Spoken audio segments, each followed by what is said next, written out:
वसुदेवसुतं देवं कंसचाणूरमर्दनं देवकी परमानंदं कृष्णं वंदे जगद्गुरुं। सत्संग प्रेमी धर्म प्राण सज्जनों, कहा गया है कि जिसको जिज्ञासा न हो किसी चीज़ की, उसको उस चीज़ का ज्ञान नहीं देना चाहिए। इसीलिए जो शास्त्र लिखे गए हैं तो उसमें पहले जिज्ञासा की बात की गई है। जैसे वेदांत में ब्रह्म ज्ञान का उपदेश उसको मत दीजिए जिसको ब्रह्म ज्ञान चाहिए ही नहीं है। ये ठीक वैसे ही होता है जैसे गए आदमी साग भाजी खरीदने और आप उसको हीरा दे रहे हैं, आप उसको सोने का भाव बता रहे हैं। नहीं। तो जिसको जिस चीज़ की जिज्ञासा हो,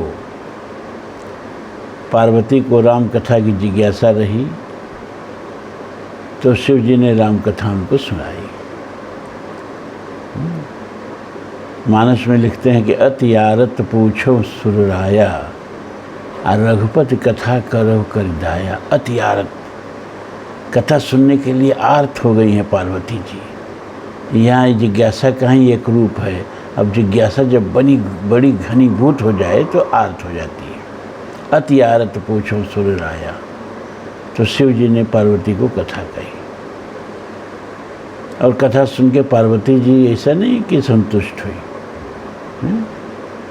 संतुष्ट हो जाना कथा सुन के ये कथा का लाभ नहीं है। जिनके श्रवण समुद्र समाना, कथा तुम्हार सुभग सरि नाना, भरहि निरंतर हो ही न पूरे। जैसे सारे संसार की नदियाँ अपना जल सागर में ले जाकर उड़ेलती हैं, लेकिन सागर संतुष्ट नहीं होता है, संतृप्त नहीं होता है। अब वो नहीं कहता है बस सब हम संतुष्ट हो गए। उसी तरह से हरि कथा सुनते हुए जिसका मन अघाए नहीं, वही सच्चा श्रोता होता है। तो पार्वती को जिज्ञासा हुई, और जब शिव जी पूरी कथा सुना के कथा बंद करने लगे तो पार्वती जी ने क्या कहा? नाथ तमानन शश्रवत कथा सुधा रघुवीर, श्रवण पुटन मम पान कर नहीं अघात मति धीर। कथा चलती रहने दीजिए, मेरे कान प्यासे हैं। कथा बंद मत करिए, बार बार करिए।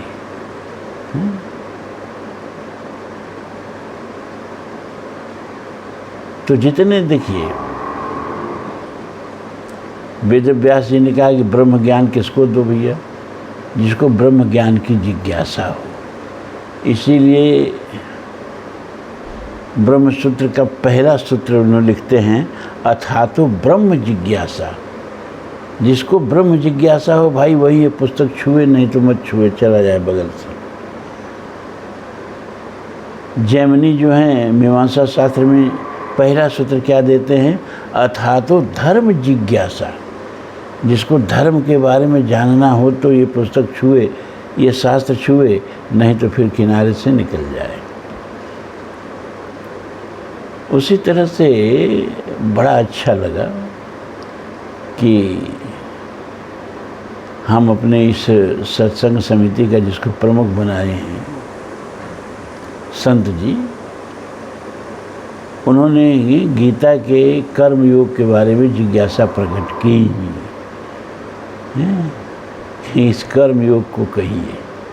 तो मैं तो इसको बंद करने वाला था, लेकिन आपके इस आग्रह से मुझे लगा कि नहीं, आपके अंदर कर्म ज्ञान की, कर्म योग की जिज्ञासा है। इसलिए ये दो एक दिन, अब वो रविवार को ही चलेगा। इसके बाद तो हमने निश्चय किया है कि रोज़ वाल्मीकि रामायण करीब 7 महीना लगे। अप्रैल में, पूरे अप्रैल महीने तक जाके ख़त्म हो जाएगा। अक्टूबर, नवंबर, दिसंबर, जनवरी, फरवरी, मार्च, अप्रैल, 7 महीना लगेगा। अगर हम 3 अध्याय रोज़ संस्कृत के साथ पढ़ेंगे तब तो वाल्मीकि रामायण एक तरह से ख़त्म कर लेंगे, तब महाभारत छूएंगे। लेकिन संत जी ने जिज्ञासा प्रकट की कि नहीं, रविवार को गीता जरूर सुनाइए, विशेष करके कर्मयोग। तो खाली कर्मयोग तो चलेगा नहीं, लेकिन हम आपकी जिज्ञासा समझ गए हैं, इसलिए। और हम लोगों में सबसे वयोवृद्ध आप हैं, हम आपको जाम्बवन की दृष्टि से देखते हैं, तो आपकी बात का तो भाई मानना ही पड़ेगा। तो कर्मयोग हमने जहाँ छोड़ा था वहाँ से शुरू कर रहे हैं कि भगवान कहते हैं कि यस आत्मरतिरेव स्याद्यात्म तृप्तश्च मानव आत्मन्य वे च संतुष्टस्तस्य कार्य न विद्यते। जो मनुष्य आत्मरत एव, आत्मा में ही रमण करने वाला है, स्यादात्म तृप्तश्च मानव, और आत्मा में ही तृप्त रहने वाला है। से आत्मा नहीं, यहाँ है होगा, आत्म तृप्तश्च, अपने आत्मा में ही तृप्त रहने वाला है, आत्मा में ही रमण करने वाला है, आत्मा में ही तृप्त रहने वाला है, आत्मन्येव च संतुष्ट, और आत्मा में ही संतुष्ट है, तस्य कार्यम न विद्यते, उसके लिए कोई भी कार्य करणीय नहीं है, उसके लिए कोई कार्य नहीं करना है। तो इसका मतलब ये नहीं कि वो कार्य करना बंद कर दे, क्योंकि कर्म हम करते हैं कब? किसी न किसी उद्देश्य की पूर्ति के लिए, कुछ न कुछ प्राप्त करने के लिए। कालिदास ने स्पष्ट कहा है कि बिना उद्देश्य के मंदो अपि न वर्तते, मूर्ख से मूर्ख व्यक्ति भी प्रयोजनम अनुद्देश्य, बिना प्रयोजन के, बिना उद्देश्य के कार्य नहीं शुरू करता है। प्रयोजनम अनुद्देश्य मंदो अपि न वर्तते। और हमारे सारे प्रयोजन जिनके लिए हम कार्य करते हैं वे सांसारिक ही होते हैं, सांसारिक इच्छाओं की पूर्ति के लिए हम कर्म करते हैं। लेकिन जो अपने आत्मा में ही रमण करने लगा, आत्मा में ही संतुष्ट रहने लगा, कहने का मतलब कि जिसको ये ज्ञान हो गया कि हम शरीर नहीं, हम आत्मा है, तो शरीर की आवश्यकताएं तो प्रकृति पूरा करती है। आप उसकी चिंता करें न करें, जिसने इतना जटिल शरीर का निर्माण किया, जितना मतलब क्या कहें, जैसे आजकल विमान बनते हैं ना, तो कितने महंगे महंगे बनते हैं। तो जो विमान बनाते हैं वो देश विमान की रख रखाव की भी चिंता करते हैं। तो ये शरीर एक ऐसा बेशकीमती चीज़ है कि विज्ञान तो क्या, किसी के बस की बात नहीं है इतना महंगी चीज़ बना लेना, इतना जटिल चीज़ बना लेना। सबसे जटिल मैकेनिज्म है इस शरीर का, हम कई बार इसके बारे में बता चुके हैं। तो प्रकृति इस शरीर की देखरेख करती है। आप एक निश्चित जान लीजिए, प्रारब्धम पुष्यते वपु, शास्त्र का एक वचन है कि प्रारब्धम पुष्यते वपु। हर शरीर को, शरीर प्रारब्ध से मिलता है, पहली बात ये जानिए। जीव को प्रकृति शरीर उसके कर्मानुसार देती है, कर्म को ही प्रारब्ध कहते हैं। उसके कर्मानुसार देती है, जिसका जैसा कर्म उसके लिए वैसा योनि, वैसा शरीर। अब उसमें भी हर शरीर का प्रारब्ध अलग अलग होता है। किसी जीव को ये शरीर इस तरह मिलता है कि बालकपन में ही चला जाएगा, शरीर छिन जाएगा। किसी को मिलता है कि युवा अवस्था में ही छिन जाएगा, और किसी को मिलता है कि बुढ़ापे तक चलेगा। तो लोग कहते हैं कि वासांश जीर्णान यथा विहाय, गीता में कहा गया वासांश जीर्णान यथा विहाय। जैसे पुराने वस्त्र को त्याग करके हम नए वस्त्र धारण करते हैं, उसी तरह से आत्मा पुराने शरीरों को त्याग करके और नए शरीर धारण करती है। यही कहा, वासांश जीर्णान यथा विहाय नवान गृह्णाति नरोपराणि तथा शरीराण विहाय जीर्णान अन्यान संयात नवानि देहि। पुराने वस्त्र को जैसे त्याग के हम नए वस्त्र धारण करते हैं, उसी तरह से आत्मा पुराने शरीरों को त्याग कर नए शरीर धारण कर दूसरा शरीर धारण करती है। जब तक ये शरीर काम लायक रहा, ओढ़ने लायक रहा, काम करने लायक रहा, क्योंकि ईशावास्योपनिषद का दूसरा मंत्र याद रखिए, कुर्वन्ने वेह कर्माणि जिजीविषेच्छत समा एवं त्वयि नान्यथो अस्ति न कर्म लिप्यते नरे। कुर्वन्ने वेह मतलब इस यहाँ कर्म करते हुए 100 वर्ष जीने की इच्छा करें। जिस दिन जिस क्षण लगे कि यह शरीर अपने नैमित्तिक और नित्य कर्म करने में असमर्थ है, उसी क्षण मृत्यु की याचना करना शुरू कर दीजिए।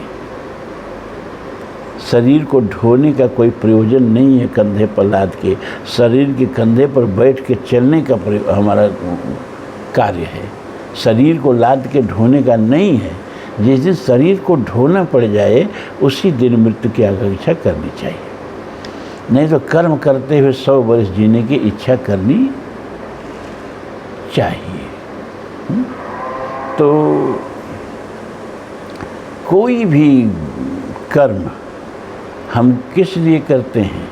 किसी न किसी प्रयोजन की सिद्धि के लिए करते हैं, और वो सारे प्रयोजन हमारे सांसारिक होते हैं, क्योंकि आत्मा में कोई प्रयोजन, कोई इच्छा की जरूरत नहीं है। वह अपने आप में पूर्ण है। पूर्णमदः पूर्णमिदं पूर्णात् पूर्णमुदच्यते पूर्णस्य पूर्णमादाय पूर्णमेवावशिष्यते। और जो पूर्ण है, जैसे सागर पूर्ण है, तो सागर की इच्छा नहीं होती कि नदी अपना जल उसमें लेके जाए, लेकिन लेके जाते भी हैं तो सागर के पूर्णता में कोई बढ़ोतरी घटोतरी नहीं होती है। सरिता जल सागर महु जाही जद्यप ताहि कामना नाही तिम सुख संपत्ति सदन सुहाए अधर्मशील पहि जाहि सुभाए। कई बार हमने कह दिया है कि कमाने से कोई समृद्ध नहीं होता है, सौभाग्य से समृद्ध होता है। या श्री स्वयं सुकृतना भवनेश्व लक्ष्मी पापात्मनाम कृतियाम हृदयेषु बुद्धि श्रद्धा सताम कुलजन प्रभुवश्य लज्जा ताम ताम नताः अस्म परिपालय देवी विश्व। दरिद्रता और संपन्नता ये कहीं देवी का नाम है, दो देवी का नहीं नाम है। वहीं सुकृतों के घर संपन्नता बन के बैठती है और वहीं दरिद्रतों के घर विपन्नता बन के बैठती है। और आप कहेंगे कि जितने ये सब चोर हैं, बदमाश हैं, माफिया डान हैं, घोटालेबाज नेता हैं, इन्हीं के घर तो लक्ष्मी पैर तोड़ के बैठी है। अरे बैठी है दरिद्रता के रूप धारण करके। उनके वो कितनी दरिद्र होते हैं आपको क्या पता। कुटिल काकी उस सब ही डरा है। एक हल्की सी आहट होती है तो डर जाते हैं कि इनकम टैक्स वाले तो नहीं आ रहे हैं, कोई चोर बदमाश तो नहीं आ रहे हैं, कहीं बच्चा घर में देरी से कहीं किसी ने अपहरण तो नहीं कर लिया। संपत्ति तो आपको दिखती है उनके यहाँ, लेकिन वह संपत्ति उनको दुख देती है, सुख नहीं देती। इतना आप जान लीजिए।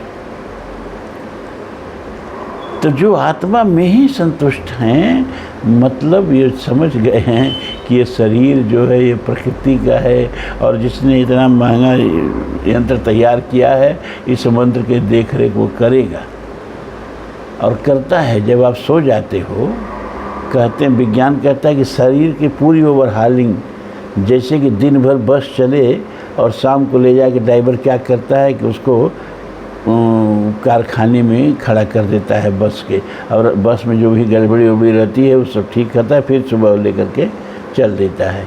इसी तरह से शरीर जो है अपने निर्माणशाला में, कार्यशाला में निद्रा के समय में रहता है, और इसमें इसकी रिपेयरिंग होती है और ये प्रकृति करती है।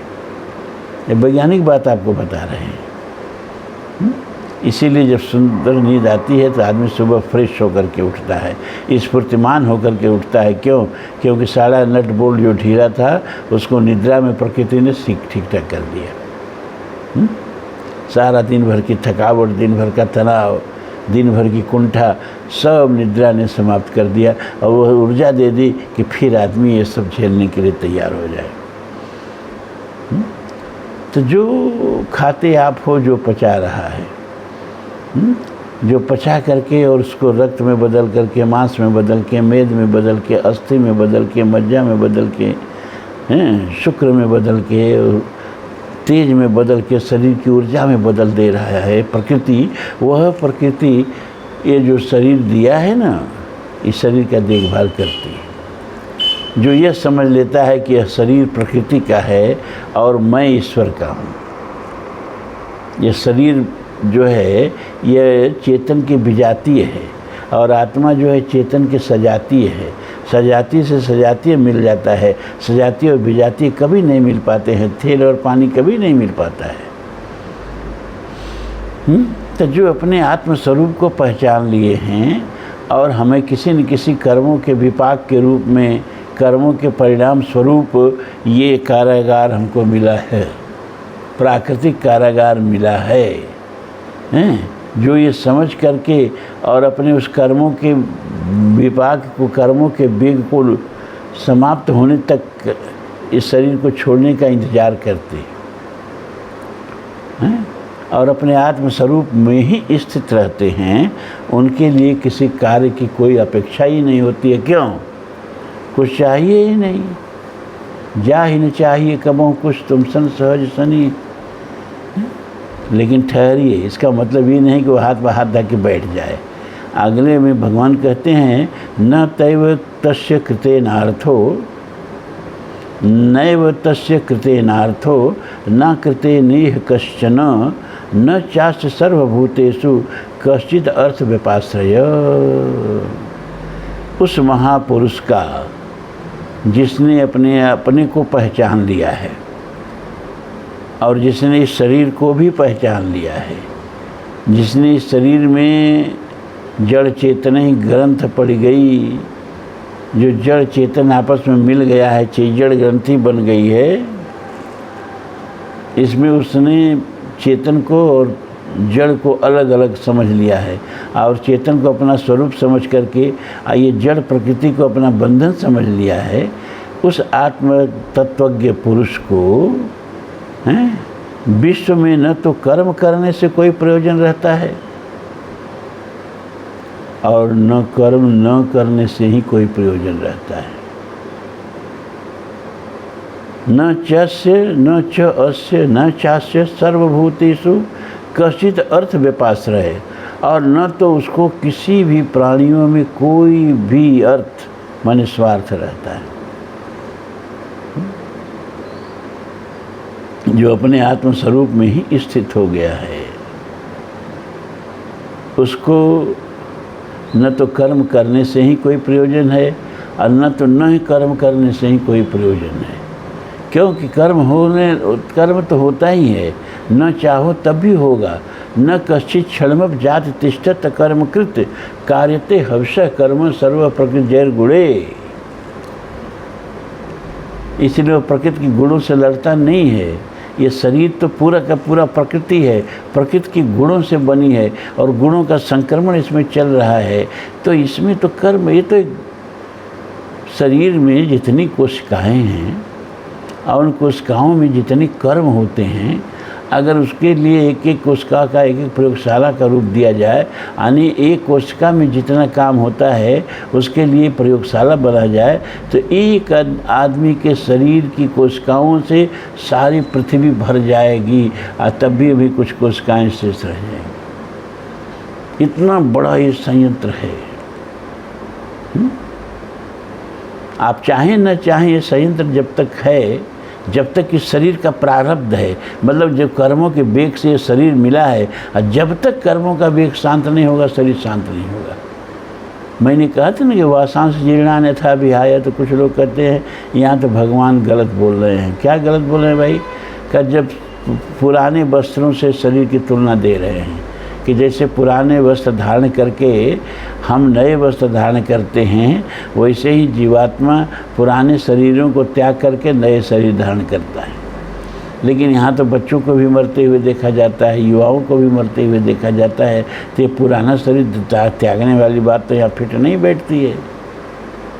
लेकिन वो भूल जाते हैं कि यहाँ पुराना शब्द किसके लिए प्रयोग किया गया है, प्रारब्ध के लिए किया गया है। जिस शरीर का प्रारब्ध पुराना हो गया, मतलब चुक गया, वह प्रारब्ध बचपन में भी चुक सकता है, वह प्रारब्ध यौवन अवस्था में भी चुक सकता है, और वह प्रारब्ध बुढ़ापा में भी जाकर चुक सकता है। प्रारब्ध खत्म हुआ, शरीर पुराना हो गया, ये कहा जा रहा है यहाँ पर। तो जब तक कर्मों के वेग से, प्रारब्ध से शरीर मिला है, आत्मज्ञान हो जाने पर भी ये शरीर चलता रहता है। जैसे कोई चक्का ढंगरा दीजिए आप और उस पर बेग लगाना बंद कर दीजिए, तब भी लगे हुए बेग से कुछ देर तक वह चक्र चलता रहेगा। उसी तरह से आत्मज्ञान हो गया, अब किसी कर्म करने का कोई प्रयोजन नहीं रह गया और ना ही किसी से कोई स्वार्थ का संबंध रह गया जिसकी पूर्ति के लिए हम कर्म करें। हम अपने आत्मस्वरूप में स्थित हो गए हैं, लेकिन इसके बावजूद भी कर्मों का जिस वेग से ये शरीर मिला है, वो कर्मों के वेग से तब तक चलता रहेगा जब तक कि जिस प्रारब्ध से ये शरीर मिला है वह प्रारब्ध पूरा नहीं हो जाता। तो भगवान कह रहे हैं कि तब कर्म जब शरीर से हो रहा है और आप अपने ज्ञान में स्थित हो गए हैं, तो भी कर्म जब शरीर से हो रहा है तो उस कर्म को रोकने का प्रयास मत करो। Let the nature complete his job. प्रकृति को अपना जॉब पूरा करने दीजिए, अपना कर्म पूरा करने दीजिए। इसलिए अगला श्लोक कहते हैं, तस्माद् अशक्तः सत्तः कार्यम कर्म समाचर, अशक्तो हि आचरण कर्म परमापनोति पुरुषः। इसलिए तू निरंतर आसक्ति से रहित होकर कर्तव्य कर्म को भली भांति करता रह, क्योंकि आसक्ति से रहित होकर कर्म करता हुआ मनुष्य परमात्मा को प्राप्त हो जाता है। जब कर्म के बदले में कुछ पाने ही नहीं है, माँ फलेश कदाचन, तो कर्म स्वाभाविक रूप से हो रहा है। गुणा गिणों से वर्तनते, प्रकृति के गुण ही गुणों में बरत रहे हैं, बरतने दीजिए। कर्म फल से अनासक्त हुआ और कर्ता के अभिमान से रहित रह करके शरीर से कर्म होने दीजिए। इस तरह से जिसके शरीर से कर्म होते हैं और जो मनुष्य अपने आत्मस्वरूप में स्थित हो गया है, उसी को जीवन मुक्त कहते हैं। कबीर ने कहा ना, आपा मेट जीवत मरे ते पावे करतार। वही बात यहाँ बता रहे हैं। कैसा व्यक्ति परमात्मा को प्राप्त हो जाता है? कौन? जो अभिमान शून्य होकर के और फराशक्ति से रहित होकर के कर्म करता है। सुनने में ये सब बड़ा अच्छा लग रहा है, लेकिन जब तक इसका यथार्थ ज्ञान न हो जाए, तब तक खाली सुन करके कि अभिमान शून्य होकर के, फलाशक्ति से रहित होकर के, इतना आसान नहीं होता है अभिमान शून्य हो जाना, इतना आसान नहीं होता है। अभिमान हमने देखा है, सामान्य जन का क्या अभिमान होगा? कोई अभिमान नहीं होता है। अभिमान देखना है तो साधु संतों के पास देखो जाके, अगर उनके आसन में 4 अंगुल नीचा ऊंचा हो जाए ना, तो उनका अभिमान फुफकारने लगता है। एक बार एक कथा हमारी संयोग चल रही थी रामभद्राचार्य के साथ। हम रामायण पर बोलते थे, वो भागवत पर बोलते थे। पहले हम बोलते थे 2 घंटा, फिर 2 घंटा वो बोलते थे। तो जो आयोजक था छत्तीसगढ़ में, नहीं क्षमा करें, झारखंड के पलामू में ये कथा चल रही थी। तो एक मिनिस्टर साहब थे, पंडित जी, अपना वो आयोजन किए थे उस कथा का। उस समय मिनिस्टर से, अब नहीं है, कांग्रेस का तब शासन था। तो अब भी कांग्रेस और एक पार्टी का है, लेकिन मुख्य पार्टी कांग्रेस का नहीं, उस समय कांग्रेस का मुख्य शासन था। तो उन्होंने 2 अलग अलग आसन बनवाए थे और उन्होंने कहा भाई दोनों आदमी व्यास हैं, एक रामायण की कथा कह रहे हैं, एक भागवत की, तो फिर आसन को नीचे ऊंचे बनाने का क्या औचित्य है। तो बराबर बराबर आसन बना दिया। तो रामभद्राचार्य जी को दिखाई तो देता नहीं है। 1 दिन हो गया, 2 दिन हो गया, तीसरे दिन उनके शिष्यों ने कहा गुरु जी ये गृहस्थ हैं और आप जगत गुरु हैं, लेकिन इनका आसन आपके बराबर लगा दिया गया है। अरे राम राम, तब तो एकदम प्रलय मचा के रख दिए, ऐसा कैसे हो सकता है। अब बेचारा आयोजक बड़ा डर गया, वो करे तो क्या करे, हमसे बिना पूछे आसन नीचा करे तो कहीं हम न नाराज हो जाएं। उस समय मिनिस्टर भी था वो कांग्रेस में। तो आया, मुझसे कहा ऐसी सी बात है गुरुजी, तो पूरा कार्यक्रम है खराब। और भीड़ जुटती थी, आपको विश्वास नहीं होगा, 25,000 30,000 श्रोता। हमने कहा भैया हमको कोई छोटे बड़े आसन पर बैठने से हम छोटे बड़े नहीं होने वाले हैं, तुम हमारा थोड़ा आसन नीचा कर दो, तुम्हारा कार्यक्रम ठीक से चलता रहे। तो हमारा आसन थोड़ा नीचे किया गया। तो ये उपदेश तो देंगे कि अभिमान सुन।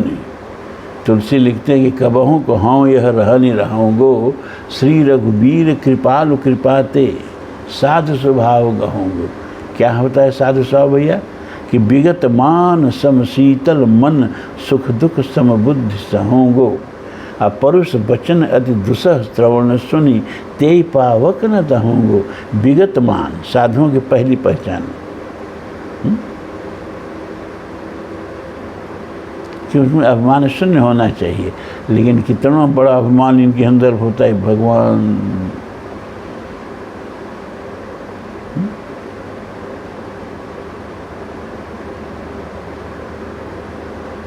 तो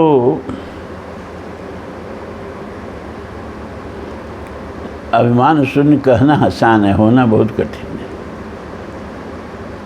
लेकिन जो आत्म तत्व को अपने पहचान गया, अपने आत्म स्वरूप को पहचान गया, वो सांसारिक सम्मान और अपमान दोनों में व्यथित नहीं होता है। सुखे दुखे समय कृत्वा लाभा लाभो जया जयो। उसके लिए सुख दुख लाभ हानि सम्मान असम्मान सब बराबर हो जाता है। और ऐसा कोई व्यक्ति मिले, चाहे वो साधु के भेष में हो चाहे गृहस्थ के वेश में हो, उसको समझना कि आज साधु से मुलाकात हुई। आज ऐसे साधुओं की प्रशंसा शास्त्रों में की गई है। आई सब जो फुफकार के गेहूँ नाक की तरह घूमते हैं ना, अभिमान से भरे हुए, भगवान इनकी छाया से गृहस्थों को बचावें। तो फिर आगे भगवान कहते हैं कर्मणे ही संसिद्धि मास्थिता जनकादय लोक संग्रह मेवापि संप्रेषण कर तुम अर्हसि। जनक जी को विदेह कहा जाता था। देह में रहते हुए भी देहाभान नहीं था उनको, विदेह थे। जो इस देह में रहते हुए भी अपने आत्मा में रमण करते हैं, आत्मा में ही संतुष्ट रहते हैं, उनको ही विदेह कहा जाता है। जो शरीर में रहते हुए भी आत्मा में स्थित रहते हैं, शरीर में स्थित नहीं रहते हैं। और ये शरीर प्रकृति का है और प्रकृति ने बड़े यत्न से इसको बनाया है, इतना आसान नहीं है निर्माण। तो प्रकृति का अपना प्रयोजन इस शरीर से जो है उसको सिद्ध होने दीजिए। और अपने चिन्मय स्वरूप में, आत्म स्वरूप में जो व्यक्ति स्थित रहता है और सोचता है कि हमारे किसी कर्मों के प्राबल्य के चलते हमको इस हाड़ मास के कारागार में, पिंजर में कैद कर दिया गया है, और जब तक कर्मों का वेग है इस शरीर में रहना है। लेकिन उस शरीर में देखिए जेल में कैदी भी होता है, जेल में जेलर भी होता है। लेकिन दोनों के रहने में बड़ा अंतर है। एक जेल में रहते हुए जेल का स्वामी होता है, उसको जेलर कहते हैं। और एक जेल में रहते हुए जेल के पराधीन होता है, उसको कैदी कहते हैं। अब किसी कैदी से कहो कि तुमको जेल से मुक्ति, तो कितना प्रसन्न होगा। और किसी जेलर से कह दो कि तुमको जेल से मुक्ति, तो बेचारे के सांस टंग जाएगी, उसकी रोजी रोटी चली जाएगी। जेल ही है, दोनों उस जेल में ही हैं, लेकिन दोनों के रहने में अंतर है। तो जो विदेह होते हैं वो इस शरीर, जेल रूपी शरीर में जेलर की तरह होते हैं, और जो विषयी जीव होते हैं वो इस जेल रूपी शरीर में कैदी की तरह होते हैं। तो जनकादिक जो थे, जनकादय मतलब जनक के एक नाम ले लिया, और ऐसे बहुत से लोग कर्म करते हुए ही सिद्धि को प्राप्त हुए। क्यों? क्योंकि वो कर्ताभिमान से शून्य होकर के, फलाशक्ति से शून्य होकर के कर्म करते रहे। क्यों? क्योंकि उनको अपना आत्म स्वरूप का ज्ञान हो गया था, और वो जो गीता का ये पक्ति है ना कि यस आत्मरथ रेव शायदात्म तृप्तस्य मानव, इस अवस्था को प्राप्त कर गए थे। और लोक संग्रहम एवापि संप्रशन कर तुम रहस्य, लोक संग्रह को देखते हुए भी कार्य करना आवश्यक हो जाता है। लोक संग्रह नहीं, लोक संग्रह नहीं करेंगे तो धर्म भी नहीं हो पाएगा। अब आप लोगों का ये सत्संग होता है, क्यों होता है भाई? क्योंकि आप लोगों ने इतना लोक का संग्रह किया है कि 1 घंटा सत्संग में देंगे आत्म कल्याण के लिए, तो भी घर जाके रोटी मिलेगी। डॉक्टर साहब ने इतना लोक संग्रह किया है कि आप 15-20 लोगों के बैठने का उचित स्थान, उचित सेवा सत्कार, और इसके बाद अपना जीविका उपार्जन का कार्य भी, इसी को लोक संग्रह कहते हैं, है ना? इसे भी जरूरी है। धनी धर्म, तो कर्म हो, यहाँ नीचे वाली लाइन का मतलब ये कि कर्म हो, अपने लिए नहीं हो, लोक संग्रह के लिए हो, तो वो कर्म ही यज्ञ है। अपने लिए जो कर्म किया जाए वो कर्म बंधन कारक होता है, लेकिन लोक के लिए, समाज के कल्याण के लिए जो कर्म किया जाए वो कर्म ही यज्ञ होता है। और यज्ञार्थ कर्मणो अन्यत्र लोकोयम कर्म बंधन।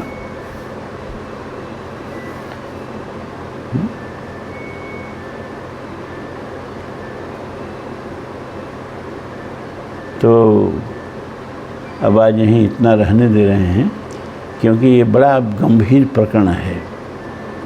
अब ये गीता का कर्मयोग जो है बहुत गंभीर है, और यदि यदि आचरण श्रेष्ठ, अभी बड़ा गंभीर पंक्तियाँ आगे आएंगी जो अगले रविवार को आपको सुनाई जाएंगी, है ना। अभी हमने तय किया है कि 7 महीने में केवल वाल्मीकि रामायण ख़त्म कर दें, लेकिन उन्होंने कहा ना क्या था, तो कर्म जिज्ञासा जग गई संत जी के मन में। उन्होंने कहा नहीं नहीं, गीता का कर्म योग भी सुनाते रहिए। तो हमने उनकी जिज्ञासा समझ ली, और ऐसे ही उनको प्रमुख नहीं बना दिया गया है सत्संग का, हैं। बहुत अच्छी समझ है गीता पर। उन्होंने बाल गंगाधर तिलक का और सुखदेव क्या राम सुखदास जी का सबसे विशेष व्याख्या गीता पर राम सुखदास जी की है, हैं? और भी बहुत सारा कुछ पढ़ा है उन्होंने। ऐसे व्यक्ति को सुनाना, और आप सभी लोग बहुत प्रबुद्ध जन लोग हो,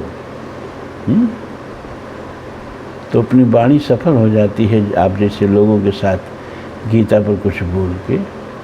ओम पूर्णमदः पूर्णमिदं पूर्णात् पूर्णमुदच्यते पूर्णस्य पूर्णमादाय पूर्णमेवावशिष्यते। सर्वे भवन्तु सुखिनः, सर्वे सन्तु निरामयाः, सर्वे भद्राणि पश्यन्तु मा कश्चित् दुःखभाग् भवेत्। अस्तु मा सद्गमय तमसो मा ज्योतिर्गमय मृत्योर्मा अमृतं गमय। ओम शांति शांति शांति। धर्म की जय हो, अधर्म का नाश हो, प्राणियों में सद्भावना हो, विश्व का कल्याण हो। हर हर महादेव।